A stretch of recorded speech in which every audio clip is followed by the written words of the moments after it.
திரு இந்திரா சௌந்தரராஜன் அவர்களின் அரண்மனை குடும்பம். முதலில் அசோகமித்திரனுடைய முன்னுரையை பார்ப்போம். மண்ணாங்கட்டியார் முன்னால் அசோகமித்திரனிடம் ஒரு வகை மௌனம். மௌனத்திற்கு பல பொருள் உண்டு. அதுதான் பெரும் சப்தம் என்பதிலும் அதிலும் ஒன்று. மௌனம் அதிகமாகும் பொழுதுதான் ஒருவன் ஞானத்தை நோக்கி நகரத் தொடங்குகின்றான். புத்தனும் கேள்விகளாய் கேட்டான். போகின்ற வருவர்களிடமும் கேட்டான்.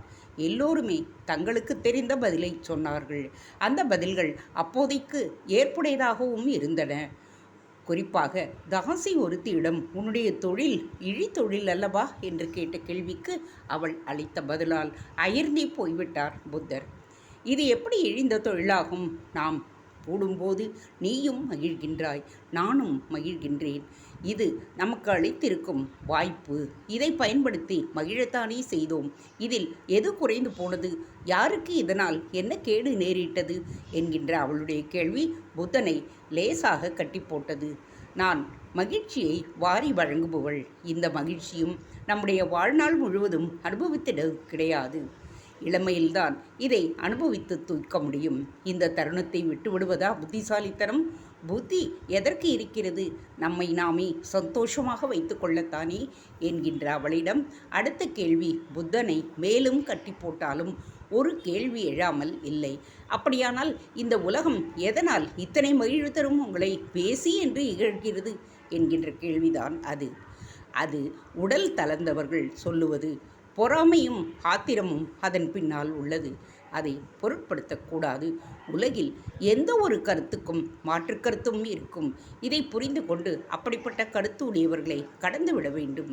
அந்த தாசி புத்தரை அன்று முற்றாக கட்டி போட்டு விட்டாள். புத்தரும் காமம் பிழை இல்லை, அது ஒரு வாய்ப்பு என்று அன்று நம்பத் தொடங்கினார்.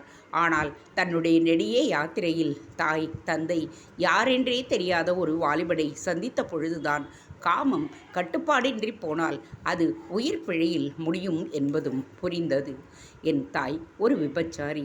நான் யாருடைய உறவால் பிறந்தேன் என்பதே அவளுக்கு தெரியவில்லை. இனியும் எனக்கு அது தெரிய போவதில்லை. நான் அடையாளங்கள் இல்லாதவன், விலங்கு கோப்பானவன். ஆனால் தோற்றத்தில் மனிதன் என்று அவன் கூறிய போது அது புத்தரை குத்தி கிழித்து விட்டது.